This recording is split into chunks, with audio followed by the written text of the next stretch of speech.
Hey everyone! Today, we're diving into a very special ranking, a list that captures over half a century of passion and dreams. This is a complete breakdown of Weekly Shonen Jump's legacy, showcasing all 769 serialized manga since its debut in 1968, ranked by total chapter count, from the shortest to the longest. Every series on this list, whether it ran for just a few chapters or lasted decades, had its moment when it touched readers' hearts. Some were short-lived, ending after just 2 or 3 chapters. Others became legendary epics, running for 40 years and growing up alongside multiple generations of fans. Think of it as a marathon of manga serialization. As we explore this evolving ranking, we'll also talk about the history of Shonen Jump, what makes it so unique, and even share a few fun facts along the way. And of course, by the end, we'll reveal the titles that ran the longest and held on the strongest in this battle of endurance. But before we dive into the rankings, let's talk about the magazine itself. So what exactly is Weekly Shonen Jump? At its core, it's built around 3 simple yet powerful themes: friendship, effort, and victory. These words have inspired generations of readers and continue to be the heart of the magazine even today. Shonen Jump was first published in 1968. Not as a weekly, but as a bi-weekly magazine. It wasn't until 1973 that it officially became a weekly publication and began the rhythm it's known for now. That said, even though it's called a weekly, there aren't exactly 52 issues a year. During holidays like Golden Week, Obon, or New Year's, Jump usually releases combined issues, like issue 4 to 5 or 36 to 37, to give everyone, including the creators, a short break. From the days when TV was a luxury to today's smartphone era, Jump has always been a weekly highlight for many young readers. Even though times have changed, the excitement and inspiration it brings haven't faded one bit. At its peak, Shonen Jump sold over 6.5 million copies per week, making it the highest circulating weekly magazine in the world. Absolutely insane. It's on this incredible platform that countless iconic manga were born. Whether it's intense battles, hilarious slice of life, sports rivalries, or heartfelt coming-of-age stories, Jump has defined the golden age of manga and remains one of the most influential symbols of Japanese manga culture. But of course, not every series survives. In Jump, popularity is everything. No matter how famous the author is, whether it's a rookie or a veteran making a comeback. If the reader surveys aren't good enough and the rankings slip, the editorial team won't hesitate to pull the plug. Sometimes a manga gets canceled before the main story even kicks off. Sometimes you'll see a series in Jump that just started, maybe only a few chapters in, suddenly disappear without a trace. So quickly that it barely even leaves an impression. This kind of cutthroat competition is undeniably harsh. But it's also what keeps the overall quality of Jump's series so high. If a manga can survive and keep running long-term in this environment, it almost always means it's truly captivating and has won over readers. Just staying alive in Jump is already a testament to a series' strength. That said, not every popular manga starts off strong. Sometimes, the real winners are the unexpected underdogs. Take Gintama, for example. When it first started serialization, nobody really knew what to make of it. Was it comedy? Sci-fi? Period drama? Or just something completely random? Turns out, it was all of the above, and more. With its wild mix of snarky humor, meta-jokes, parodies, and sudden emotional gut punches, Gintama became this weirdly magical beast. One moment you'd be laughing so hard your stomach hurts, and the next you'd be tearing up from a heartfelt scene. That emotional roller coaster? Only Gintama could pull it off. Bit by bit, the series won people over. What started as a fringe title slowly built a loyal fanbase through word of mouth and sheer persistence, eventually becoming a true Jump classic. It got multiple anime seasons, movies, even live-action adaptations, not to mention 2 finales, and a revival. It's practically the embodiment of never giving up in the Jump universe. Its comeback story is the perfect example of Jump's core values: friendship, effort, and victory. Then there are series that only really shine after getting a boost from anime or games. A textbook case is Demon Slayer, Kimetsu no Yaiba. When it first started serialization, it wasn't exactly one of Jump's top-tier hits. The manga had solid world building and memorable characters, but it didn't immediately stand out among the crowded lineup. Sales were modest, and its popularity stayed under the radar for a while. The game changer? The anime adaptation by Ufotable. With stunning visuals and tight pacing, especially that iconic battle in episode 19, it blew everyone away. Clips from the anime exploded across social media, and suddenly Demon Slayer became a viral sensation. Manga sales skyrocketed from hundreds of thousands to millions in no time, eventually dominating the Oricon charts. Thanks to the anime's success, the manga serialization was extended, allowing for a smooth and well-paced ending. It's a perfect example of how powerful cross-media synergy can be.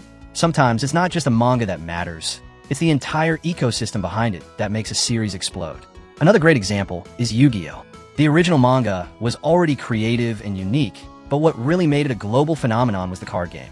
The popularity of the trading cards extended the series' lifespan by several years. All of this goes to show, in the world of Jump, success isn't just about who has the strongest start. It's about who can go the distance and keep the momentum going. There are some series in Jump that lasted way longer than anyone could have imagined. One gag manga, for instance, ran from 1976 all the way to 2016.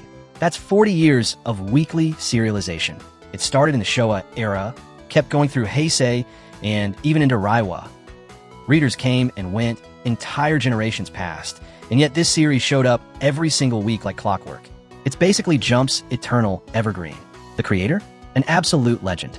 Barely took any breaks, kept the pace steady and fast, and quietly stacked up chapter after chapter, eventually setting a near-unbreakable record in manga history. Which series am I talking about? Well, I'll keep that a secret for just a bit longer. Don't worry, the big reveal's coming soon. Now, when we talk about long serializations, we have to bring up the ultimate exception to the rule. Hiatus hell. Yup, I'm talking about you, Hunter x Hunter. Its author, Yoshihiro Togashi, is known for suddenly vanishing without warning. The reasons? Everything from playing mahjong, chasing idols, to treating chronic back pain. Take your pick from the urban legends. Some years, we'd be lucky to get a few new chapters. Other times, it could be literal years between updates.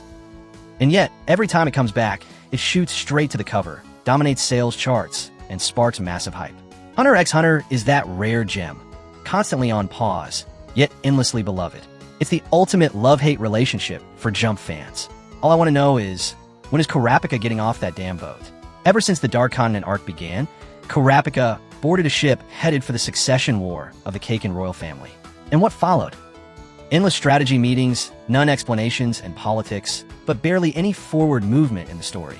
And with all the hiatuses, fans have almost forgotten why he got on the ship in the first place, let alone when he's getting off. As of 2025, Hunter x Hunter is still deep in the succession war arc, still on the boat. No official timeline for disembarkment. According to Togashi-sensei's own posts, the story does have drafted chapters in the works, but actual publication depends on his health and Shueisha's scheduling. So, when will Kurapika finally leave the boat? Answer: when Togashi feels like drawing again. Could be tomorrow or never. But no matter what, fans are willing to wait, because Hunter x Hunter is just that special. It's a series people simply can't let go of.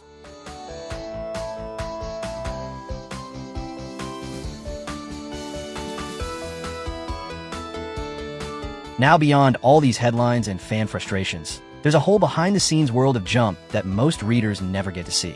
You might think manga artists just get random bursts of inspiration each week and draw whatever they feel like, but no. The editorial team works closely with creators, mapping out the story arcs 10, 20, even 50 weeks in advance. Especially when a series nears its final arc, the end game is planned meticulously to ensure a clean, satisfying wrap-up. This long-term planning is a big reason why Jump stories feel so complete and polished, and why readers keep coming back. And Jump isn't stuck in the past, either. Back in 2012, it launched its first English digital platform, Weekly Shonen Jump Alpha, which eventually evolved into Manga Plus, now a global platform offering simulpubs in multiple languages. Its sibling platform, Jump Plus, is even more open with themes and content, giving rise to unique hits like Chainsaw Man and Spy X Family.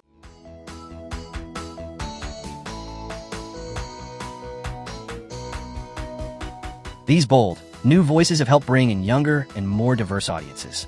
Even on the creator side, Jump is getting more global. In its 50-plus year history, the first non-Japanese artist to land a serialization in Jump was Boichi from South Korea.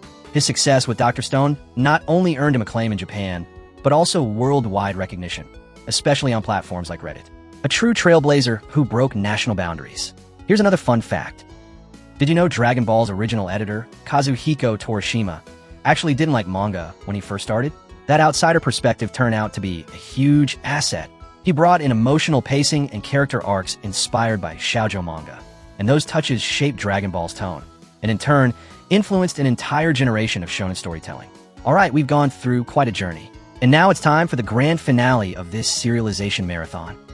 Over the past few decades, Jump has published a total of 769 manga series. Out of those, only a select few made it past 200 chapters, the so-called long runners. And among them, the top 50 longest-running series are mostly legendary titles you'll definitely recognize. So in the next 3 minutes, let's reveal the top 50 most serialized Jump manga as of February 2025. Let's find out which classics laughed, cried, and battled their way to the very end, and truly stood the test of time.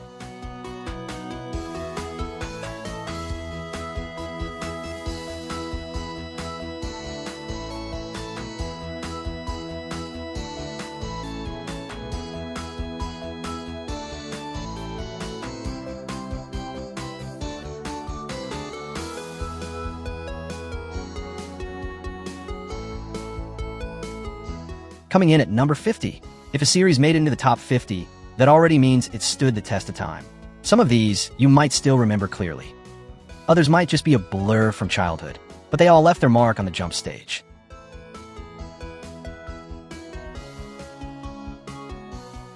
At number 47, Dr. Slump. Hey. Remember her all? The girl who could punch straight through the earth with a flick of her finger? This was the manga that made Akira Toriyama a household name, blending action and comedy like no one else had before. Number 45, Beelzebub. A demon lord ends up in daycare. This series somehow turned absurd chaos into something touching and hilarious. Number 40, Hinamaru Sumo. Sumo wrestling never looked so intense. Sweat, tears, and pure determination. It's a full-on power trip that leaves you fired up. Number 38, The Disastrous Life of Isobe. A samurai slice-of-life comedy set in Edo, Japan. Number 36, High School. Kamengami, a blast from the 90s, full of school life, friendship, and quirky characters. A true nostalgic ensemble piece. Number 33, Kuroko's Basketball, the manga that redefined sports series. With moves like the Phantom Sixth Man and the Zone, it made basketball stylish, over the top, and insanely fun to read. Number 30, The Disastrous Life of Seiki K. Maybe you didn't finish it, but you've definitely seen the memes. I just want a quiet life. But no, you guys won't let me. Superpowers più everyday, caos uguale pure comedic gold. Number 27, Boy. Not as flashy as other battle manga, but its offbeat school setting and quirky characters earned it a devoted fanbase. Number 24, Food Wars. Cooking turned into a battlefield. This series made food fights ridiculously intense and mouthwatering. Hilarious, dramatic, and deliciously over the top. Number 22, Eyeshield 21. Number 20, Yu-Gi-Oh! The manga was already creative, but the Real explosion came with a card game. Be honest, did you ever buy a booster pack and imagine you were Yugi? Number 18, Black Clover. The underdog of the new gen, Asta screaming his heart out until the very last second. Pure, non-stop shonen energy. Number 16, Toriko. Muscle-bound food hunters fighting monsters and eating dragons.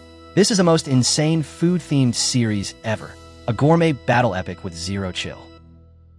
Now we're getting close to the top 10, the tension's rising. Number 10, My Hero Academia. Plus Ultra became the motto of a whole generation. Teen heroes fighting to protect a fragile society, packed with power, heart, and hype. Number 8, Dragon Ball. You already know.